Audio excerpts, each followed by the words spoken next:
Are we having a good time so far? Oh yeah, we're going to have so much fun today. We're just getting started. And it's going to be an awesome day at the Alaska State Fair, I can tell you that. The Alaska State Fair, one of the world's largest meeting points for RVs, since tens of thousands of Alaskans, from near and far, and also very far, still well within Alaska, they travel to the fairgrounds near Anchorage each year for this 2-week-long event celebrating Frontier State.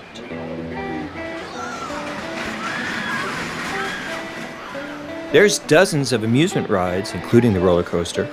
There's also bands, dances, hundreds of exhibits of all kinds, including rodeo, livestock, 4-H clubs, and petting zoos.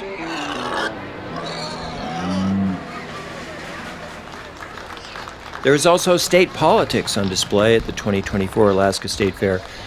Governor Mike Dunleavy signing 3 bills on a small stage along with Republican, Democrat, and independent legislators. The Colony Stage proudly welcomes your governor, Mike Dunleavy. Please welcome to the stage. Who's having fun here at the fair? Everybody? So we got three exciting bills. Who here likes fireworks? Governor Dunleavy is a conservative Republican, re-elected to a second term with over 50% support in the first round of Alaska's 2022 election, the first in the nation to use a final or top 4 voting system. Raise your hand if you're in 4-H. These are our future farmers. This is our future right here for these guys here. Okay? But there's certainly one issue these legislators at the state fair do not agree on: how they should be elected. As regular Purple Principle listeners will know, Alaska was the first state in the nation to pass final or top 4 voting by ballot measure in 2020, and first in the country to hold such an election in 2022, re-electing this conservative governor, but also the moderate Republican Senator Lisa Murkowski and centrist Democrat U.S. House member Mary Peltola. These events inspired election reformers in 4 other states and Washington, D.C. to present ballot initiatives to their voters this November. But ironically, on that same election day, Alaska voters will be presented with the option to repeal what they call ranked choice voting, or RCV. At the fair, we spoke to House Minority Leader Calvin Schrage, an independent legislator representing parts of Anchorage. He's in favor of top 4 or RCV for Alaska, and therefore opposes this repeal initiative.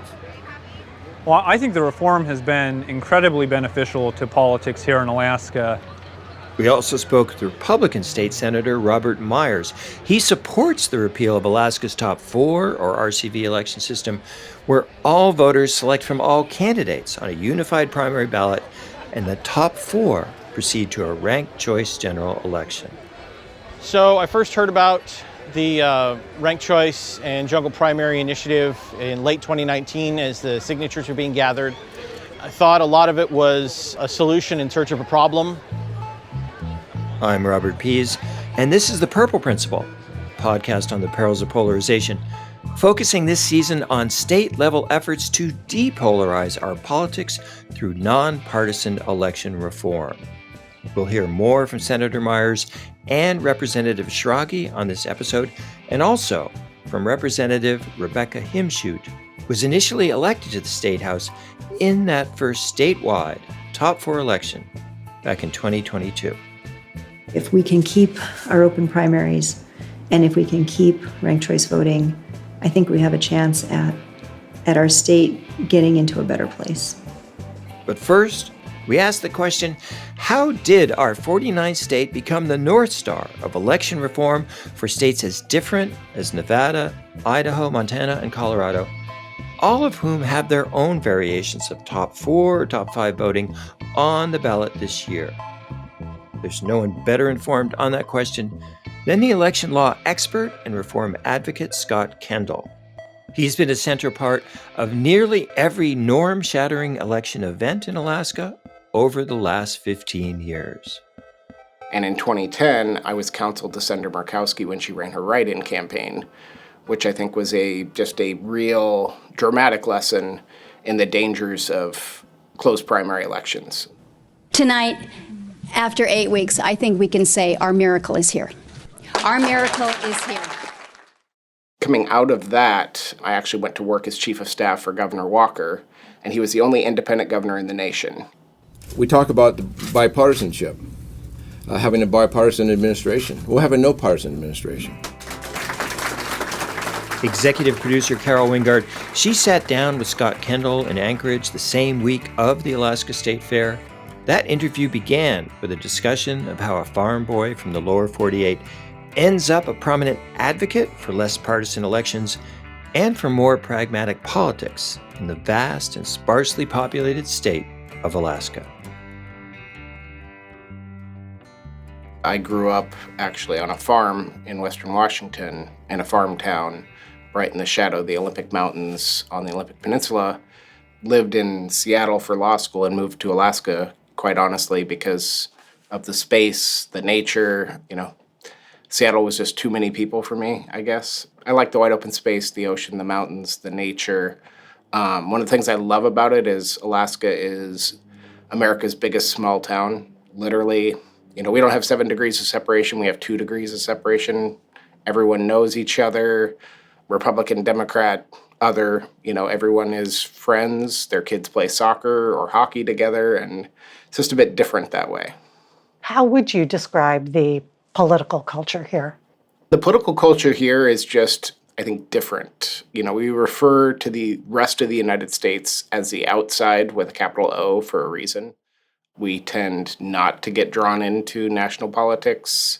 63% of Alaskans aren't registered with either major party. And, even our elected officials from the major parties tend to buck the trends of sort of national partisanship and do, I think, very centrist and effective in their representation of Alaska.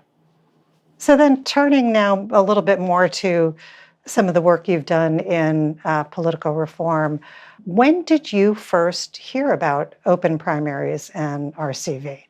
Well, I think I was peripherally aware of it, for a long time. I've been an elections attorney since 2007 or 8. So I was peripherally aware of Washington and California systems of top 2. I was a longtime Republican campaign attorney. And in 2010, I was counsel to Senator Murkowski when she ran her write-in campaign. Senator Murkowski lost her primary to an extremely far-right candidate, extreme even by today's standards.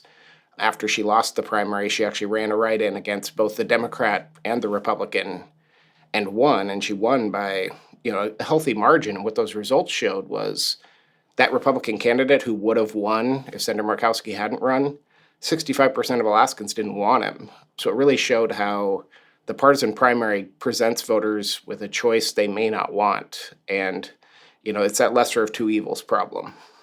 So it is, an incredibly unusual story that one could write in and win an election. Do you think that is a particularly Alaskan phenomenon? Is that something that could only happen here? It wasn't easy. I was there with the senator as she did it. I can say that. And Murkowski may not be the easiest name on earth to spell as well. And particularly so when you know that her base of support truly was from the Alaska Native community and rural Alaska. And we had areas of the state where English is not even the first language. Ballots are presented in the local Native languages. And you nonetheless had folks spelling Lisa Murkowski. And in fact, the margin in her election came out of rural Alaska. So I don't know if it could happen anywhere else, but it certainly, I think here we were particularly suited for it. I understand that you were also very influential in bringing, the top 4 system onto the ballot in 2020. Well, I had worked on another ballot measure in order to protect Bristol Bay from the largest mine on Earth. And Bristol Bay is where half the planet's salmon come from. And some folks wanted to put the world's largest mine smack in the middle of that watershed, which was something we did a ballot measure to sort of put some additional, barriers or restrictions on that process. And it was something that, United Republicans, Democrats across the board, that ballot measure got nearly 70%. And that's in a resource state. And then I also took 2 years off from the practice of law, and I helped run Senator Murkowski's 2016 reelection campaign. Coming out of that successful campaign, which thank goodness was conventional, she won the Republican primary and then won reelection. Coming out of that, I actually went to work as chief of staff for Governor Walker. He was a former Republican turned independent. And the experience I had for a little over 2 years being his chief of staff was that elements of both parties constantly wanted him to fail. There were good Democrats, good Republicans who were absolutely willing to work for the good of the state, but there was a critical mass of partisans on both sides that wanted him to fail because he wasn't on their team. And they would tell me quite candidly, we should do the thing you're proposing. It's good for the state, but we're not going to do it because we want a Democrat to come in and run and knock him off, or we want a Republican to come in and knock him off. So maybe that experience more than anything, the dysfunction in our state legislature really kind of honed me in that, we have set up a system that gives all the wrong incentives, and then we're surprised when people act on those incentives. It's as though a teacher graded their students' success on how much they misbehaved in class. That's how people get reelected these days. We wanted to change that. We actually wanted to create a system where folks were graded on how much work they got done. And so that, more than anything, coming out of that experience at the end of 2018 into early 2019, led me to start looking at election systems around the country. Got it. Now, is it around this time when Catherine Gale was writing her book on Final Four, Final Five, or was this before? And were you even aware of, what might have been going on elsewhere in the country? We knew RCV had happened in Maine, and we took a critical look at that, and we found it just didn't do the job, because what you get is a Democrat going through a closed primary, Republican going through a closed primary. Each of them get 45 or 46% of the vote, and then the vote really boils down to fighting over that third-party candidate's support. And that third-party candidate, that third or fourth choice, is never viable. Whereas under this system, Mary Peltola finished in fourth place in her primary. In the general, she finished in first. So it really gives a chance for, candidate quality to shine. So we, after I had sort of settled on either top three or top four, I came across Catherine Gale's Harvard Business School report, I think with Michael Porter. Yep. And, that was very validating to see hey, very smart people at Harvard, of all things, have actually looked at something like this. It is interesting that it seems around this time or after, slightly after, it has sort of risen up independently around the country in terms of a potential solution. And I think we see a lot of people around the country, they see our congressional delegation who are always at the table in terms of making deals, who are always at the table in terms of important policy advancements.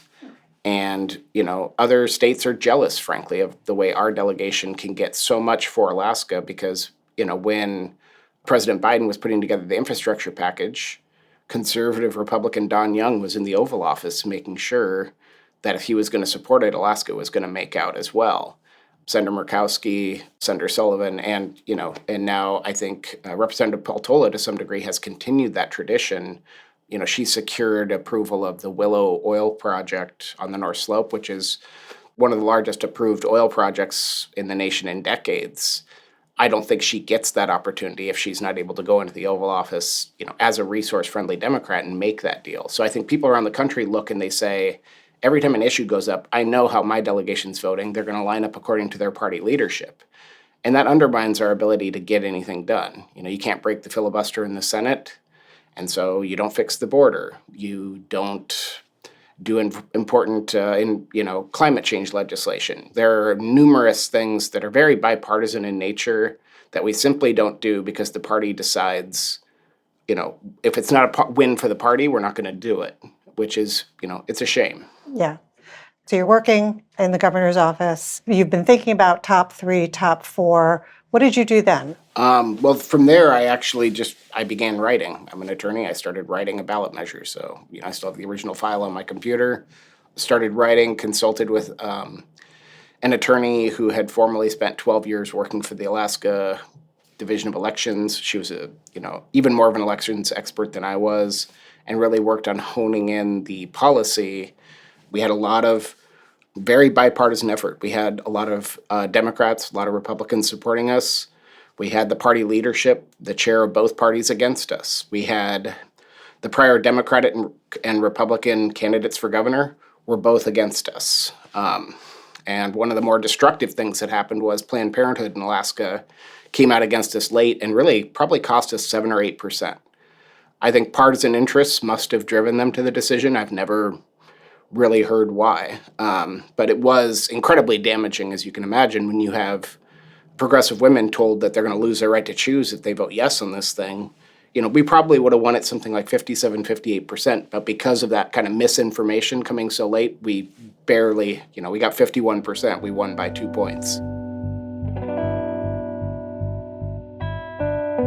We've been speaking with election law expert Scott Kendall. He's one of the primary catalysts for election reform in Alaska, which has become the North Star of similar efforts in several states in 2024. Yet it faces a repeal initiative this year.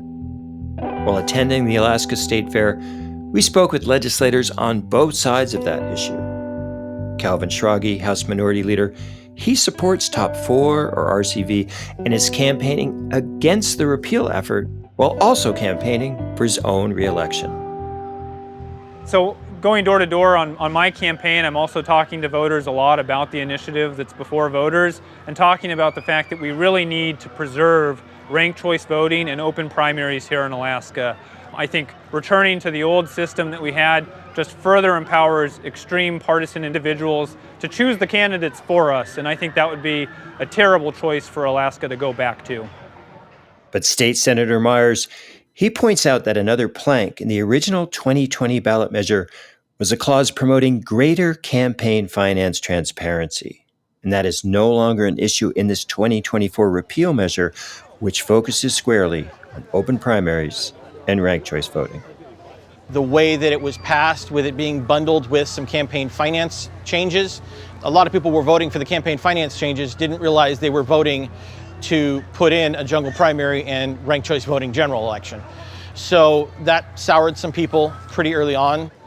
Most of the opposition to Top 4 or RCV in Alaska does seem to come from the populist right of the Republican Party, who were incensed by the election of a centrist Democrat, Mary Peltola, to the U.S. House seat held by a Republican for the previous 50 years. Scott Kendall had a front row seat to that 2022 election that was preceded by an equally historic special election. Producer Carol Wingard asked Scott Kendall to recap his view of these important events. Before the system went into place, we had to get through a lawsuit, and then we had to go on appeal to the Alaska Supreme Court, which both confirmed that the system was constitutional. So the system was in place, and unfortunately, Congressman Young passed away, and his untimely passing triggered a special election. He had served Alaska for 49 years, and of course, that seat hadn't come open for very long. So the system had an early, very strong test when we had 48 candidates run. But the system worked. The Top 4 moved on, and Mary Peltola went from 4th place up to 1st place. And then, of course, we had the general election again in the fall. And what we found was we polled the voters, and over 80% said the system was simple. So Mary Peltola was number 4 when you had 48 candidates, right? And then when you ran was it a Top 4, she came out on top. Did that make sense to the voters? Yeah, I think it makes sense to most voters that Mary Peltola was able to win because, of course, she is a very moderate Democrat, and she would be the first one to tell you she's a Democrat who never would have won a Democratic primary. So she was of the type in that middle centrist sort of Alaska first lane that it made sense that she could attract the same sort of base of support that I think Senator Murkowski does, which is, probably an arm's length relationship with their own parties, but at the same time appealing to the vast majority of that 60% of Alaskans that sit in the middle and don't affiliate with either party. So I think that's just sort of the Alaska way, is they first think of the person. There's a reason here Ted Stevens, who served for 50 years, we called him Uncle Ted. Lisa Murkowski, most people call her Lisa. And they see her, they say, "Hey, Lisa," and they hug her at the airport. And we're kind of seeing that same phenomenon with Mary, where people refer to her as Mary. And it's not in a way that's demeaning or because she's a public official who happens to be a woman. It's because there is a familiarity and approachability and a likability that I think transcends red or blue. Scott Kendall, he served as counsel to the official campaign to not repeal the top 4 RCV election system, passed by ballot in 2020, and first utilized in that 2022 election of moderate Republican Senator Murkowski, centrist Democratic Rep. Peltola, conservative Governor Mike Dunleavy, and an Alaskan Senate that formed a bipartisan majority coalition. In short, a very Alaskan result. That election also brought in a wave of freshman House members, some running for office for the first time, in part because of these election reforms. I'm Rebecca Himshoot. I am the representative right now for House District 2, which is a vast district of coastal communities stretching from Yakutat in the north all the way down to Heidelberg in the south. It covers about 500 miles of Alaska coastline. Associate producer Mary Claire Kogler, she spoke to Representative Himshoot about ranked choice voting, her first term in the Alaska House, and the district she represents, which is larger than many of the lower 48 states. There's a lot you could say about the people I represent because they're very, very diverse. And of my 21 communities, I can't say that any one is like any other one. Their needs are different and the people are very different. So a few of my communities are what you would call tribal communities. And then other communities are very mixed. And every single community in my district is full of people who like to live hard, work hard, play hard. It's kind of the Alaskan thing. But many of my communities live with a high percentage of poverty. And that is not a reflection of how hard the people work. It's a reflection of our history. And so before you got into politics, you were a teacher, is that right? How did you make that transition into government from teaching? I was a teacher until last November. I retired from basically a 30-year career. Some of that was classroom teaching and some of it was in a science center or for the National Park Service. So when you teach, you really are seeing the entire community in your classroom. The kids who come into a public school classroom represent every corner of the community. That's every racial group, every ethnic group, every economic group. And so I had close to 20 years in Sitka's classrooms and loved the job, loved the kids. But I also recognized that my classroom, I could do a lot of problem solving in there and I could do a lot of good. I could really take kids where they were and move them forward. But it wasn't making the impact that I wanted to in my community because the kids kept coming and they came with more needs and they came in some ways less ready to learn. So when our legislator decided not to continue in office or to not seek election again, I had a few people ask if I would do it, and I went from a firm no, never, not in a million years, to, well, I guess I could do it, to finally embracing it and saying, okay, I'm gonna change my life completely and take on the challenge. And when you did decide to take on that challenge, did you notice any change after ranked choice voting was implemented in 2022? I can try to explain that a little bit, but I wasn't there before, so I can't necessarily say how things changed a whole lot. I will say we had 19 out of 40 new legislators. 17 of those had never been in the House of Representatives before, so it was 17 new faces. We created a thing called the Freshman Caucus, and I think there were 15 of us who joined into that group, and so it was an opportunity to learn and grow. And I don't know if it would have happened without open primaries and ranked choice voting, just because the group had to be moderate enough to be able to be in the same room. I had a legislative colleague who's been in the legislature for quite a while last year. We were at a social event. I saw her, she saw me, just waved at her. And then I was walking up the hill back to my apartment, and she had also apparently left, and she was driving by, and she rolled her window down, and we had a conversation. And she said, yeah, I had to leave that event because people were starting to dance. And I said, oh, yeah, I don't really like to dance either. She said, I love to dance, but I was taught early on, don't risk getting a picture taken with a Democrat. She was a Republican.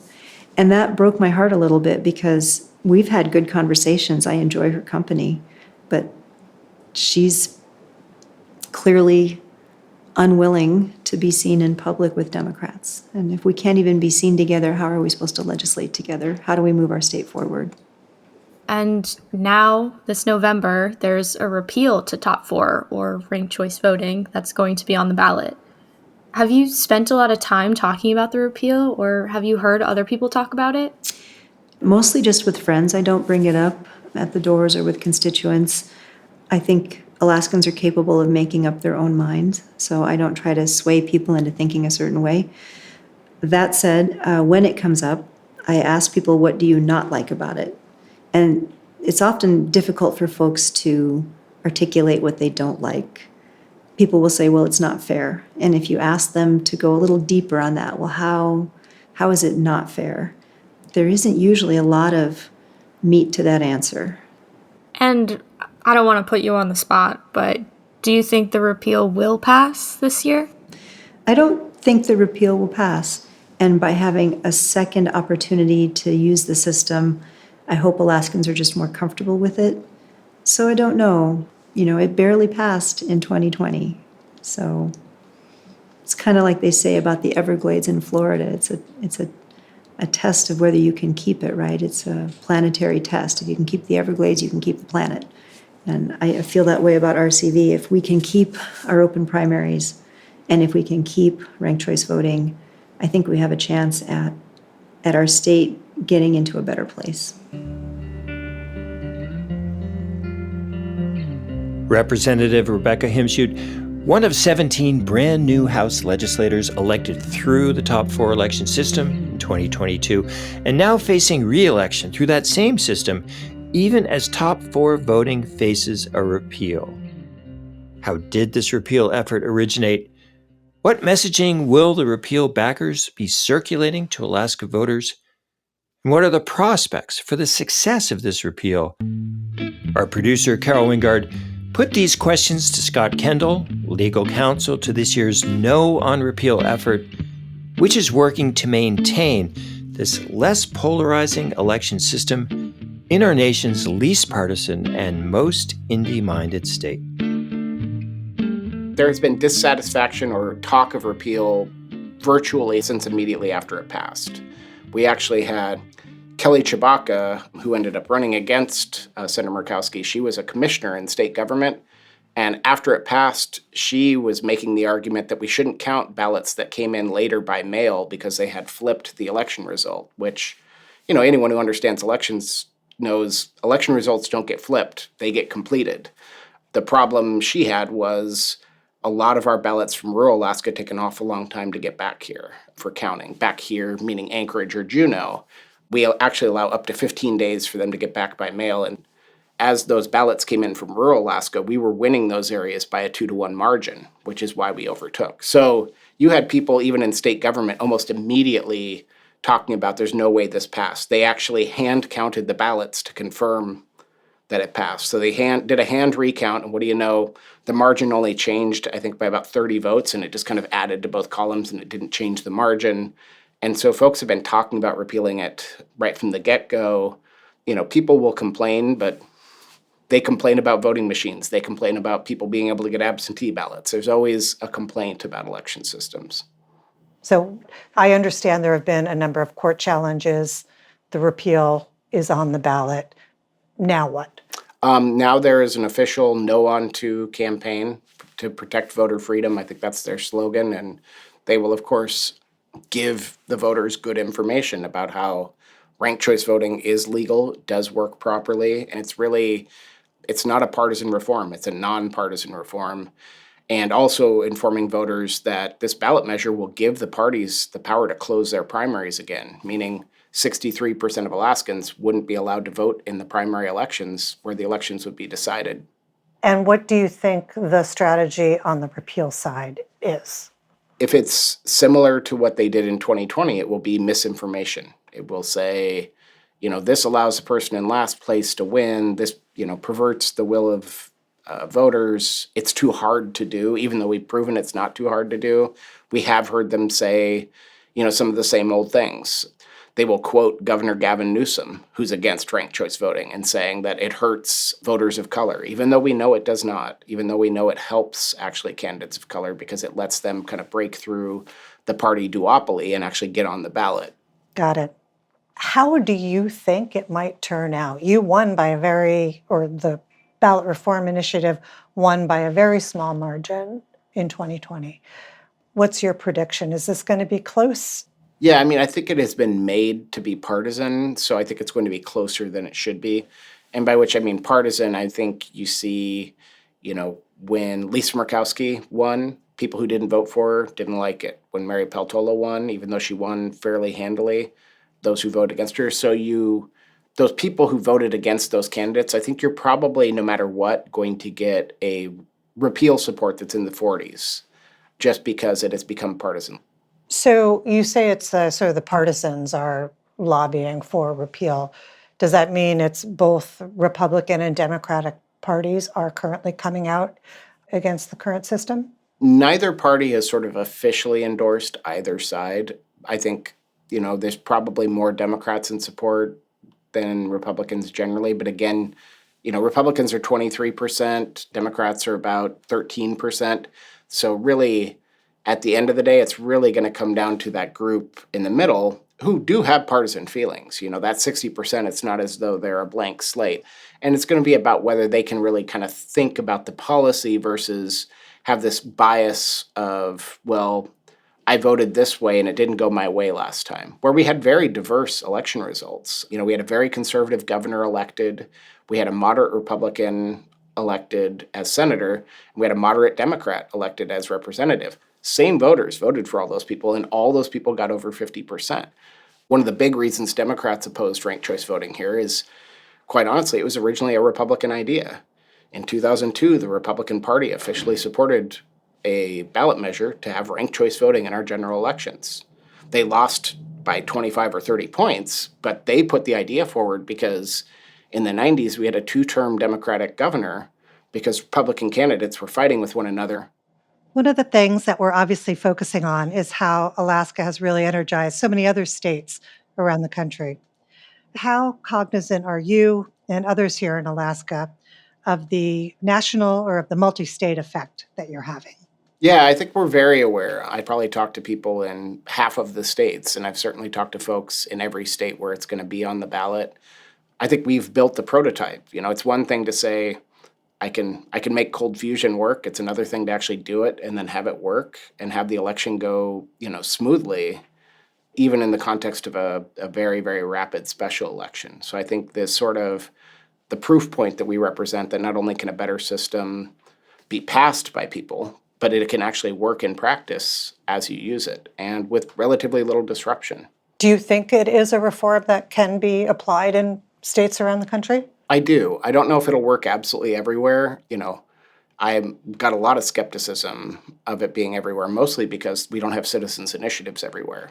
And I do think if you've got a traditional legislative system in your state, you're going to be hard-pressed to tell a group of people who got there by the old system to change the rules of the game that they win every year. But where the citizens can pass something like this, I do think it's very viable. And it's exciting. You can imagine a world in which 3, 4, 5 states have this system. Now you're talking about 10 U.S. senators. A fulcrum of the U.S. Senate can say, the group of us will be over here ready to do good policy. Whichever party or both parties want to align with us, we're ready to go because we don't have to face closed primaries back home. And I think you could see this real resurgence of, something like a Freedom Caucus, but from the middle out, where a hardcore group of people who just want good policy could really, chart the right direction for the country. We've been speaking with Scott Kendall, the election law expert in Alaska who's been instrumental in shaping the initial top or Final Four election reform, which passed by ballot measure in 2020, energizing the numerous election reform efforts around the country, but which now faces a ballot measure repeal in the frontier state. We're nearing the end of our state-by-state election reform series here in 2024, a record year for these ballot measures, with the ultimate test coming soon. On Election Day, Will voters in Alaska decide to stick with the top 4 or RCV system, as it's called by Alaskans? And on the very same day, will citizens in 7 other states, plus the District of Columbia, will they choose to advance their own customized versions of election reform, all of which have now passed signature requirements, fought off lawsuits, and made it onto this year's ballot? If all or most of these reforms pass, could that turn the tide against polarization in the U.S. Congress and state houses across the country, or will two-party zero-sum politics prevail again? Tune in next time as we examine the common principles behind these efforts, as summarized by Lisa Rice, official proposer of the Yes on 83 initiative in Washington, D.C. You know, when you get down to what we are trying to accomplish, access and accountability, it's really simple. And just a bit further west, Chuck Coughlin of the Arizona-based effort, Make Elections Fair AZ. So the very basis of our thinking is that if you're going to use taxpayer money to run an election, you have to treat every voter the same. You have to treat every candidate the same. We hope you'll tune in to both our pre- and post-election episodes on state-level election reforms, which will conclude this season of The Purple Principle. And please check out our video highlights of all episodes and interviews on YouTube, TikTok, Facebook, and Instagram. The Purple Principle is produced by a talented team of media reformers. Carol Wingard, executive producer, Kevin A. Klein, senior audio engineer, Vienna Maglio, bookings and field producer, Mary Claire Kogler, associate producer, Trevor Prophet, digital strategy and ops, Sarah Kim, fact-checking and research. The Purple Principle is a Fluent Knowledge production. Original music by Ryan Adair Rooney.